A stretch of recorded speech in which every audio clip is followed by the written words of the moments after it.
Hello friends, एक बार फिर स्वागत है आपका मेरे इस वीडियो में हिंदी प्रश्नोत्तर।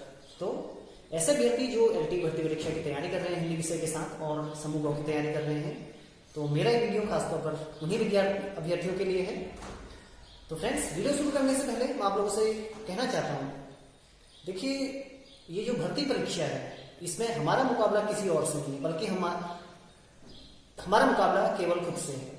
हमें खुद पर मेहनत करनी है और जो भी हमारा सिलेबस है उसे कंप्लीट करना है और जिस दिन हम परीक्षा दें पूरे जोश के साथ ये परीक्षा दें। और हमें किसी से डरने की कोई भी जरूरत नहीं है, क्योंकि जो हमारी मेहनत होगी वो हमें परीक्षा में सफलता दिलाएगी। तो हमें किस पर मेहनत करनी है? खुद पर मेहनत करनी है। तो चलिए शुरू करते हैं आज का वीडियो।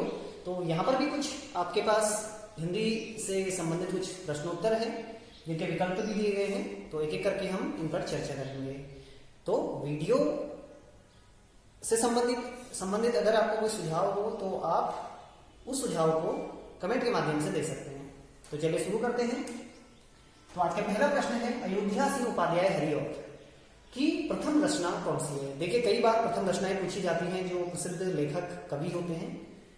तो हमारे पास है अयोध्या सिंह उपाध्याय हरिऔध जी। ए कृष्ण शतक, बी वैदेही वनवास या सी प्रिय प्रवास। देखिए, इनकी जो प्रिय प्रवास है काफी प्रसिद्ध रचना है, लेकिन इनकी प्रथम रचना नहीं है। तो इनकी पहली जो रचना है वो है कृष्ण शतक। कौन सी? कृष्ण शतक। और प्रिय प्रवास ये भी इन्हीं की रचना है, लेकिन ये क्या है? खड़ी बोली का पहला महाकाव्य से माना जाता है प्रिय प्रवास को। और इसमें कितने सर्गे हैं? 17 सर्गे हैं। लेकिन हमारा जो आंसर है वो है कृष्ण शतक। दूसरा प्रश्न है, द्विवेदी युग के किस कवि को राज्यसभा सदस्य नियुक्त किया गया था? तो देखिए, आपको पता ही होगा जो हमारा संसद होता है राज्यसभा लोकसभा, तो जो राज्यसभा के जो 12 सदस्य होते हैं उन्हें राष्ट्रपति द्वारा चुना जाता है। तो यहाँ पर जो द्विवेदी युग के हैं कौन से कवि, उन्हें राज्यसभा सदस्य नियुक्त किया गया था? ए श्रीधर पाठक, बी हरिऔध या सी मैथिली शरण गुप्त। तो देखिए, इसका जो सही आंसर है वो है जो हमारे राष्ट्रकवि भी कहे जाते हैं, मैथिली शरण गुप्त। तो देखिए, जो मैथिली शरण गुप्त जी थे इन्हें राष्ट्रकवि भी कहा जाता है। और किसने इन्हें राष्ट्रकवि की उपाधि दी? वो दी थी महात्मा गांधी जी ने। महात्मा गांधी जी ने। और कौन सी रचना से प्रभावित होकर? इनकी रचना थी भारत भारती। कौन सी रचना थी? भारत भारती, जिसका प्रकाशन वर्ष था 1912। ये भी आप ध्यान दीजिएगा। और इसके अलावा देखिए, जो मैथिली शरण गुप्त जी थे इनका जन्म हुआ था 3 अगस्त 1886 को। तो इसीलिए 3 अगस्त को मनाया जाता है राष्ट्रीय कवि दिवस। ये भी आप ध्यान दीजिएगा, इनका जन्मदिन मनाया जाता है कवि दिवस के रूप में। अगला प्रश्न है तीसरा, छायावाद के स्तंभों में कौन सम्मिलित नहीं है? तो आपको पता होगा छायावाद के 4 प्रमुख स्तंभ हैं, उनमें से यहाँ पर कौन सा जो कवि है वो उनमें शामिल नहीं है? ए सुमित्रानंदन पंत, बी निराला या सी श्याम सुंदर दास। उम्मीद है जिन लोगों ने छायावाद पढ़ा है उन्हें कोई मुश्किल नहीं होगी। तो देखिए, जो हमारे श्याम सुंदर दास जी है ये छायावाद के 4 स्तंभों में एक नहीं है, बल्कि कौन है? पहले सुमित्रानंदन पंत, सूर्यकांत त्रिपाठी, निराला। इसके अलावा जो बाकी 2 बचे हैं जयशंकर प्रसाद और जो अगली है वो है महादेवी वर्मा। कौन है? महादेवी वर्मा।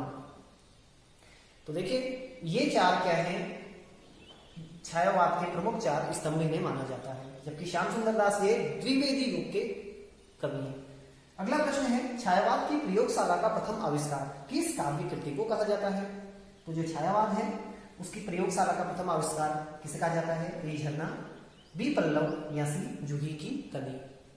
तो इसका जो सही आंसर है वो है ए झरना। झरना किसने लिखी थी? जयशंकर प्रसाद जी ने। झरना के अलावा इनके क्या है? झरना, आंसू, लहर, कामायनी। वो भी याद रख लीजिएगा, झरना, आंसू, लहर और कामायनी, ये 4 रचनाएं किसकी हैं? जयशंकर प्रसाद की। और जो झरना है इनमें से इसे छायावाद के प्रयोगशाला का प्रथम आविष्कार भी कहा जाता है, जबकि जयशंकर प्रसाद की कामायनी बहुत ही प्रसिद्ध रचना है जिससे कुछ प्रश्न तो पूछे जाते हैं। इसके अलावा देखिए, जो दूसरी रचना है पल्लव, ये है तो सुमित्रानंदन पंत की, इसे छायावाद का मैनिफेस्टो कहा जाता है। क्या कहा जाता है? छायावाद का मैनिफेस्टो, ये भी आप ध्यान दीजिएगा। और इसके अलावा जूही की कली है, तो जूही की कली, तो ये किसकी रचना है? ये है सूर्यकांत त्रिपाठी निराला की। किसकी? सूर्यकांत त्रिपाठी निराला जी की जूही की कली। तो ये भी बहुत प्रसिद्ध रचना है, तो ये भी आप ध्यान दीजिएगा। तो अगला प्रश्न है, कई बार पूछा गया है ये, प्रेमचंद के किस उपन्यास का पात्र सूरदास है? ए गोदान, बी गबन या सी रंगभूमि? तो किसका पात्र है? रंगभूमि का। तो रंगभूमि का जो पात्र है वो है सूरदास, ये भी आप ध्यान दीजिएगा। इसके अलावा देखिए जो गबन है, इसके भी पात्र याद कर लीजिए। जापा पूछा जाता है कई बार कि किसका पात्र है, तो जापा किसका है? गबन का। गोदान के कई पात्र है, होरी है, माता दीन है, कई हैं होरी इसके गोदान के, वो भी याद कर दीजिएगा। लेकिन जो सूरदास है पूछा भी गया है, ये किसका पात्र है? रंगभूमि का। अगला प्रश्न है, मनोविश्लेषणवादी उपन्यासकार नहीं है, तो प्रश्न आपको पूरा पढ़ना है। कोई भी यहाँ पर पूछा गया है, नहीं है कौन सा? ए इलाचंद्र जोशी, बी अमृतलाल नागर, सी ज्ञानेंद्र राय, डी डॉक्टर देवराज। तो देखिए हमारा जो आंसर है वो है बी अमृतलाल नागर। ये मनोविश्लेषणवादी उपन्यासकार नहीं है, बल्कि इलाचंद्र जोशी, ज्ञानेंद्र और डॉक्टर देवराज ये मनोविश्लेषणवादी उपन्यासकार हैं। अमृतलाल नागर, इनकी कुछ रचनाएं हैं उससे भी पूछे जाते हैं, जैसे कि कहे मानस का हंस, मानस का हंस, और एक रचना है इनकी खंजर नयन, खंजर नयन। तो ध्यान दीजिएगा, जो मानस का हंस है ये तुलसीदास जी पर आधारित है। किस पर? तुलसीदास जी पर। और जो खंजर नयन है ये सूरदास जी पर आधारित है। कौन से? सूरदास जी, ये भी आप ध्यान दीजिएगा। इसके अलावा जैनेन्द्र हैं आपके मनोविश्लेषणवादी उपन्यासकार, इनकी कुछ रचनाएं हैं, जैसे कल्याणी है, कल्याणी हो गई, सुखदा और सुनीता और त्यागपत्र, ये कुछ इनके उपन्यास हैं मुख्य, ये भी आप ध्यान दीजिए, कई बार पूछे जाते हैं। इसके अलावा इलाचंद्र जोशी है, इनकी एक रचना है जहाज का पंछी, कई बार पूछी गई है, जहाज का पंछी, ये भी आप ध्यान दीजिएगा। तो लेकिन जो हमारा यहाँ पर उत्तर है वो है अमृतलाल नागर, ये मनोविश्लेषणवादी उपन्यासकार नहीं है, तो हमारा ऑप्शन भी सही हो जाएगा। अगला प्रश्न है, ऐतिहासिक उपन्यासकार के रूप में विख्यात है। अब ऐतिहासिक यानी कि जो इतिहास से संबंधित विषयों को लेकर उपन्यास लिखते हैं। ए वृंदावन लाल वर्मा, बी जैनेन्द्र कुमार या सी अज्ञेय। तो ध्यान दीजिए, जो ऐतिहासिक उपन्यासकार है वो है वृंदावन लाल वर्मा। इनका एक उपन्यास है झांसी की रानी। देखिए ऐतिहासिक पात्र झांसी की रानी, ये भी ऐतिहासिक पात्र से संबंधित ही है। इसके अलावा जो जैनेन्द्र है और अज्ञेय है, ये दोनों क्या है? मनोविश्लेषणवादी उपन्यासकार है। तो ये भी आप ध्यान दीजिएगा। अगला प्रश्न, अमरकांत को किस उपन्यास के लिए 2009 का व्यास सम्मान मिला? तो कौन सा उपन्यास था इनका? अमरकांत जी का बीच की दीवार, इन्हीं हथियारों से, या काले उजबेरी। तो ध्यान दीजिएगा, जो अमरकांत जी थे एनसीईआरटी में इनका एक पार्ट भी है यहाँ पर, दोपहर का भोजन। एनसीईआरटी में आप देखेंगे तो दोपहर का भोजन, तो ये इंटर की बुक्स में आपको दिख जाएगा एनसीईआरटी में दोपहर का भोजन। तो इनसे भी सवाल काफी महत्वपूर्ण हो जाता है। तो अमरकांत जी को इन्हीं हथियारों से, जो हमारा बी ऑप्शन है वो बिल्कुल सही है, इसके लिए क्या मिला? 2009 का व्यास सम्मान। इसके अलावा अमरकांत जी को 2009 में ही क्या मिला था? ज्ञानपीठ पुरस्कार। ज्ञानपीठ पुरस्कार, ये भी आप ध्यान दीजिएगा। और 2009 का जो इन्हें ज्ञानपीठ पुरस्कार मिला तो वो संयुक्त रूप से मिला था। इनके साथ एक और थे, श्रीलाल शुक्ल। कौन थे? श्रीलाल शुक्ल। तो उनके साथ इन्हें संयुक्त रूप से 2009 का ज्ञानपीठ पुरस्कार भी मिला। इसके अलावा एक है लेखक यशपाल जी, आपको बताइए होगा यशपाल जी। तो यशपाल जी इन्हें अमरकांत जी को कहा करते थे गोरकी। क्या कहा करते थे? गोरकी। ये एनसीईआरटी का प्रश्न है, आप इसे भी याद कर लीजिएगा। तो बात करें अगर व्यास सम्मान की बात करें तो सबसे पहला व्यास सम्मान किसे मिला था? 1991 में रामविलास शर्मा जी को। किसे मिला था? रामविलास शर्मा जी को। तो कई बार पूछा जाता है कि पहला जो व्यास सम्मान है वो किसे मिला? तो वो मिला था 1991 में रामविलास शर्मा जी को। तो आप ध्यान दीजिएगा। अब किस रचना के लिए मिला तो ये आप कमेंट के माध्यम से बताइएगा। अगला प्रश्न है, काफी महत्वपूर्ण है, प्रेमचंद की अंतिम कहानी कौन सी है? तो देखिए प्रेमचंद से संबंधित प्रश्न पूछे जाते हैं। ए पंचपरमेश्वर, बी कफन या सी पूस की रात। तो प्रेमचंद की जो अंतिम कहानी है वो है कफन। काफी भावुक कहानी है। इसके जो मुख्य पात्र हैं, कई बार पात्र पूछे जाते हैं, घीसू, माधव और बुधिया। घीसू, माधव और बुधिया ये इनके पात्र हैं।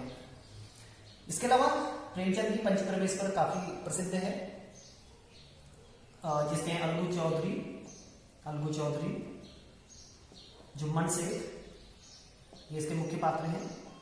और इसके अलावा एक चीज ध्यान दीजिएगा, छोटी छोटी चीजें ध्यान देने के लिए जरूरी है। यहाँ पर आप एक बिंदु देख सकते हैं, क्योंकि कफन अरबी फारसी शब्दों का हिंदी में कई प्रयोग किया जाता है, विदेशी शब्द, तो ये इस बिंदु को कहा जाता है नुक्ता बिंदु। अगला प्रश्न है, जयशंकर प्रसाद की प्रथम कहानी कौन सी है? ए मधुआ, बी गुंडा या सी ग्राम। तो देखिए जो जयशंकर प्रसाद जी हैं उनकी जो पहली कहानी है वो है सी ग्राम।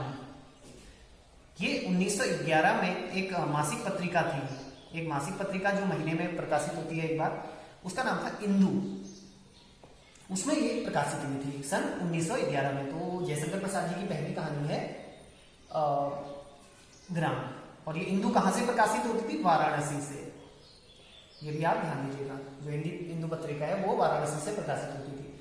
अगला प्रश्न है, हिंदी की प्रथम वैज्ञानिक कहानी चंद्रलोक की यात्रा किसने लिखी? तो आपसे पूछा गया है वैज्ञानिक कहानी जो विज्ञान से संबंधित विषय पर लिखी जाती है। तो ये ए केशव प्रसाद सिंह, बी राकेश वत्स या सी गंगा प्रसाद बिमल। तो इसका सही आंसर है ए केशव प्रसाद सिंह। तो देखिए आज का जो आखिरी प्रश्न है वो है, आवारा मसीहा में किसके जीवन का उल्लेख है? तो ये प्रश्न आप लोगों के लिए है, आप लोग कमेंट के माध्यम से इसका उत्तर बताएंगे कि जो आवारा मसीहा है वो किसके जीवन में किसके जीवन का उल्लेख है। तो ये जीवनी है, तो किसकी जीवनी है ये आपको कमेंट के माध्यम से बताना है, क्योंकि ये देखिए काफी महत्वपूर्ण प्रश्न है, ग्रुप सी में भी पूछा जाता है और हो सकता है एनटी में भी पूछा जा सकता है। तो आप इसका कमेंट के माध्यम से उत्तर देंगे। तो फ्रेंड्स ये थे आज के कुछ हिंदी के महत्वपूर्ण प्रश्नोत्तर। अगर आपको पसंद आए हैं तो आप इसे लाइक करना ना भूलें, और जो भी नए व्यूअर्स हैं वो भी सब्सक्राइब करके चैनल के साथ जुड़ सकते हैं। तो आज के लिए बस इतना ही, जल्दी आपको और भी वीडियोस देखने को मिलेंगी। तब तक के लिए धन्यवाद।